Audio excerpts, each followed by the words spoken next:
Welcome. Today we're diving into the strategies for finding success in a new job or role, or finding success in your current role, just looking at it newly. This is such an important topic because landing a new position or looking at it differently, whether it's within the same role, the same company, or an entirely new environment, it is a pivotal movement in anyone's career. How you begin can significantly influence not only your immediate success, but also your long-term career trajectory. Today, we'll explore the essential steps you can take to ensure you start off on the right foot. The moment you walk into a new role, you're facing both challenges and opportunities. The stakes are high, but so is the potential for growth, especially if it's your current career and your current role. This will lead you towards success. So how do you set yourself up to thrive in this new environment that you're beginning? Let's dive into the core principles that will guide you through. First off,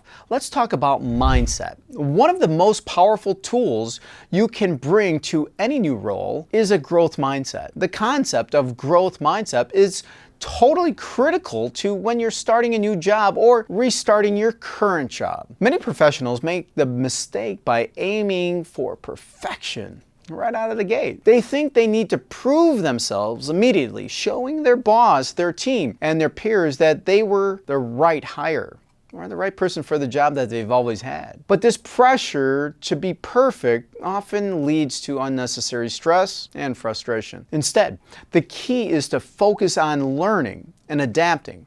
When you adopt a growth mindset, you embrace the idea that success comes from learning and improving over time, not from being flawless on day one. In fact, mistakes are a natural and valuable part of the process. Every time that you face a challenge or make an error, it's an opportunity to learn and refine your skills. The goal isn't to avoid mistakes, but to learn from them. One way to apply a growth mindset is to continuously shift how you react to these challenges. Instead of seeing a difficult or hard problem, task, or new responsibilities as a test of your worth, view it as a chance to grow. Ask yourself one question: what can I learn from this situation? How can this help me develop my role? By approaching new tasks with curiosity instead of fear, you set the stage for continuous improvement. And remember, every expert was once a beginner. It's about steady progress, not overnight mastery. Now, when you're in a new role or a new job, it's easy to fall into the trap of thinking you need to have all the right answers. And worst case scenario, if it's the same role that you've had before,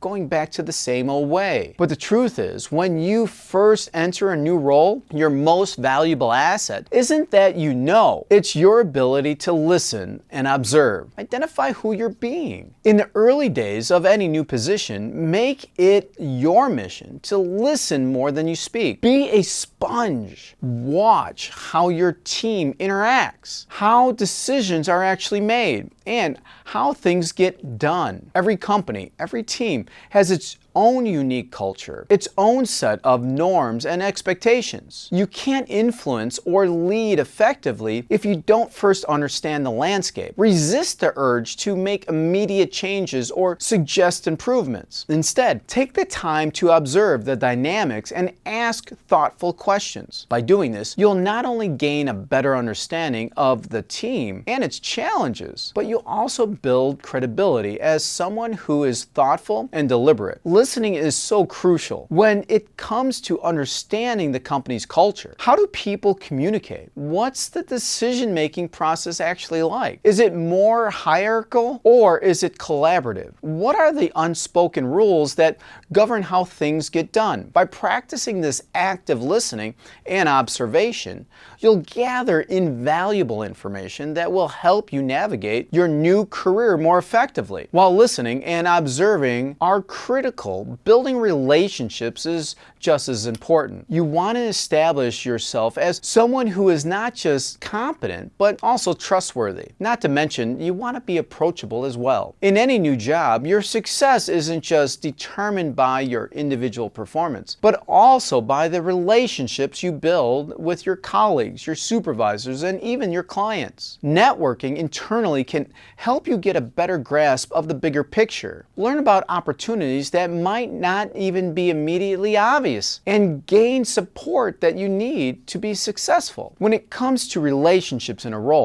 emotional intelligence is key. Emotional intelligence means being aware of not only your own emotions, but also the emotions of those around you. It's about empathy, understanding, and managing interpersonal relationships judiciously and empathetically. In the first few weeks, focus on getting to know your team. Be curious about them as people. We're all human anyways, right? Not just colleagues. What are their goals? What are their challenges that they're maybe facing right now? The more you can connect with people on a human level, the stronger your networking relationships will actually be. And strong relationships are the foundation of any long-term success in any job. But as you focus on building connections and learning the ropes, don't forget to prioritize your own mental well-being. Starting a new job or looking at your current job and recreating it can be stressful. There's often a steep learning curve, pressure to perform, and the inevitable ups and downs that come to navigating a new environment, especially if it's your old environment and you're just re-brushing on a new way of being into it. It's easy to get caught up in the whirlwind and the neglect of mental health. But if you're not taking care of yourself, you won't be able to perform at your best. To manage stress, try incorporating mindfulness into your daily routine. This doesn't have to be a lengthy meditation practice. It can be as simple as taking a few minutes at the start of your day to focus on your breath by breathing in and breathing out, just to clear your mind. It may be just to sit down and be quiet for 5 minutes and stare off into nothingness for 5 minutes. That's how easy it is. Maybe it's just to set an intention, or taking small breaks throughout the day to step away from your desk and get some fresh air outside and to reset your mind. See, these little moments of mindfulness can really help you stay grounded, focused, and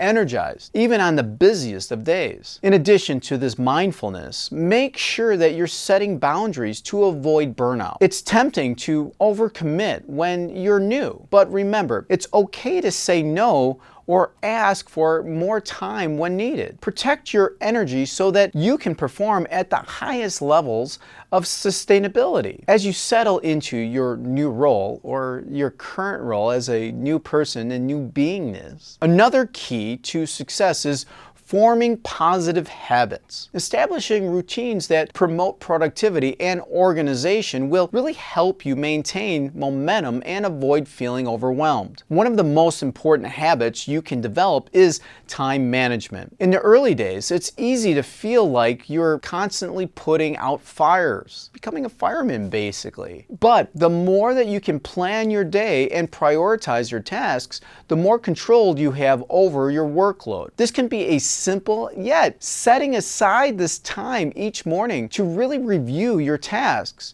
and identifying the top 3 priorities each and every day and tackling them first before getting lost in emails and meetings and the day overall. Another powerful habit is to continuously learn. Commit to being a lifelong learner. This might mean reading industry blogs, taking online courses, or simply asking colleagues to teach you about their areas of expertise. This is a great opportunity to buy a book or 3 books that you can basically really look at throughout the year. First off, I'd start out with 4 different books, the top in your role. Do 1 each quarter. That gives you 12 weeks. Bite off a little bit each week, maybe even each day. Work your way to 1 book a month. The more you can absorb, the more you can learn. The more valuable you become to your team, and the more confident that you'll feel in your role. Finally, let's talk about feedback. One of the most powerful ways to grow in a new role is by seeking out feedback. Yeah, ask people for feedback. feedback. Don't wait for the annual review. Ask it early and often, whether it's